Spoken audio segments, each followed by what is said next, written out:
Hey guys, let's get more news about Steelers, but first, don't forget to subscribe and leave your like.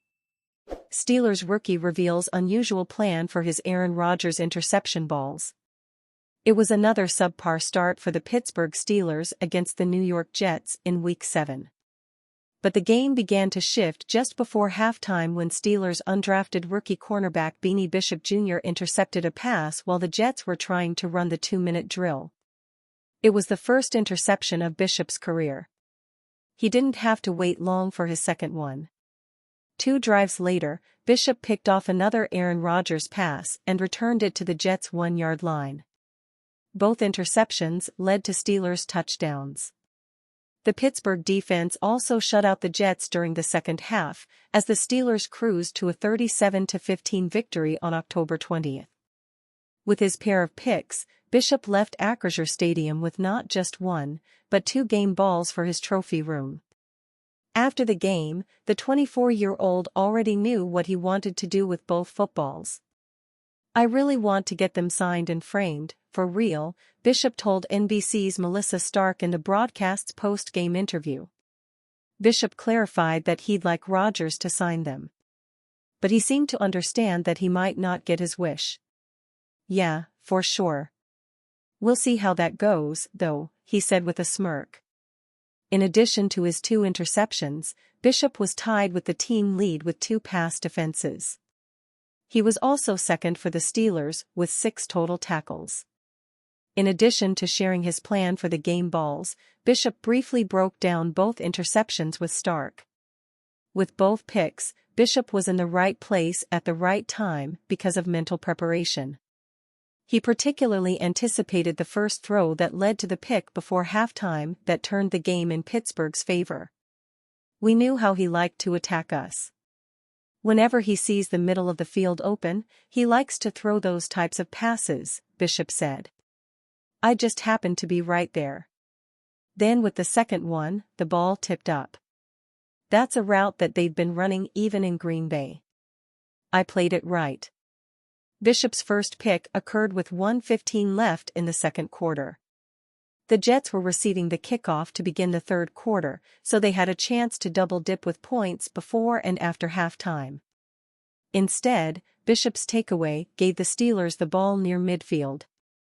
That was enough time for Russell Wilson to orchestrate the team's first touchdown drive of the night. The Steelers then forced a punt to begin the third quarter, which set up Bishop's second interception on the next drive. The first 6 games in Bishop's career weren't always pretty. At times, he flat-out blew coverages. But he's continued to receive opportunities because Steelers veteran slot cornerback Cameron Sutton is suspended for the first 8 games of the season. With those chances, Bishop has improved. "He's grown in all areas," Steelers head coach Mike Tomlin told the media after the game. "There's a lot to cover when you are a rookie. One thing I'll say about him, he never shrinks. The situations aren't too big for him, and he's learning." Tomlin absolutely saw Bishop's pair of interceptions as momentum-shifting plays. Without a doubt," Tomlin said. "In 2-minute football, we know Aaron's going to be aggressive. We switched up the schematics, and Bishop made a significant play." Behind Bishop's effort, the Steelers have 13 takeaways in 7 games and improved their turnover margin to +9. They will take their 5-2 record into a Week 8 matchup with the New York Giants. Garrett Wilson's brutal blunder cost Jets and lost to Steelers. Everything looked peaches and cream for the New York Jets, with less than 2 minutes remaining in the first half against the Pittsburgh Steelers. The Jets had a 15-6 lead, a 2-score lead, with the ball in their hands. They could run out the clock or see if they could add to their lead. Gang Green also was set to get the ball to start the second half. They had the momentum, but it all disappeared so quickly. Aaron Rodgers got too risky with a pass, and it was intercepted at the end of the first half. Pittsburgh immediately cashed that in for a touchdown. A major swing in momentum. Instead of going into the half up 15-6, they were up only 15-13. Fast forward to midway through the third quarter, Rodgers found a wide-open Garrett Wilson and hit him in the chest with a pass. It doinked up in the air for another interception. The Steelers punched that in for a touchdown. Just like that, all of the air came out of the Jets' sails. Pittsburgh ended up winning the contest going away, 37-15, over the Jets. Wilson wasn't the only one who made mistakes that cost the Jets the game. Far from it. However, his error was egregious and totally flipped the momentum in the second half. Wilson was the number 10 overall pick in the first round of the 2022 NFL Draft. Before the game, his teammate Davante Adams told NBC's Jack Collinsworth that his goal is to get Wilson a gold jacket someday via Jets analyst Will Parkinson. In other words, expectations were, are, and will continue to be high for Wilson. The Jets view him as a generational player who can be a pillar for this team for many years to come. However, the time for talk is over. It's time for him to seize the moment. The excuse through his first 2 seasons was poor quarterback play around him. Now he has a 4-time NFL MVP in Aaron Rodgers at quarterback, throwing him the pigskin. He isn't the only player on offense anymore. The Jets have Adams, Allen Lazard, Mike Williams, Breece Hall, Tyler Conklin, and so many other weapons on offense. The excuses are over.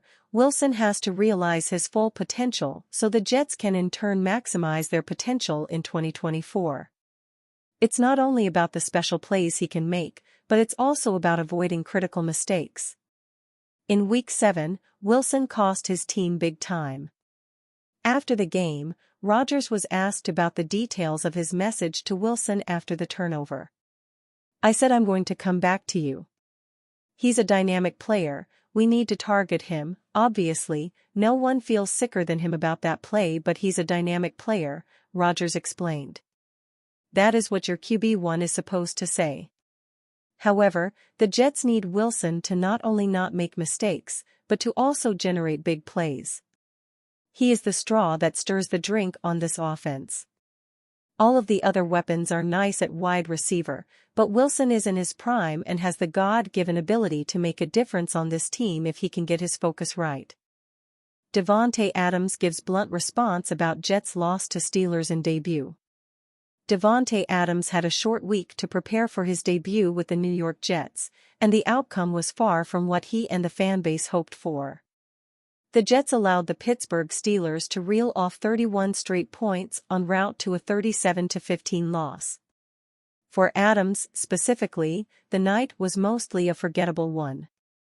While the excitement surrounding his reunion with quarterback Aaron Rodgers took center stage, the 6-time Pro Bowler was quiet for most of the night.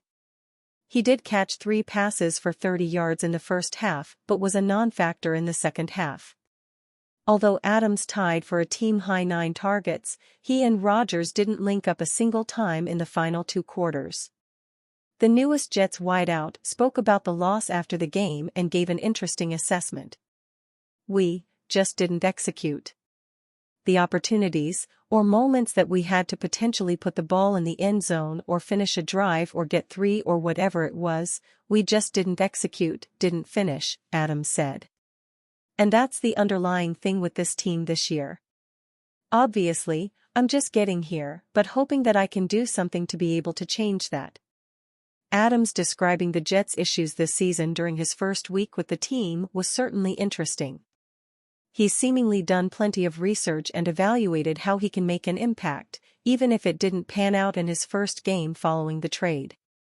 While there was optimism around Adams potentially hitting the ground running in his Jets debut, don't be surprised if his breakout performance comes sooner rather than later. And with the Jets now sitting at 2-5 on the season, the quicker Adams becomes a focal point, the better. And you, fan? What do you think of the situation of Davante Adams? Leave your opinion in the comments.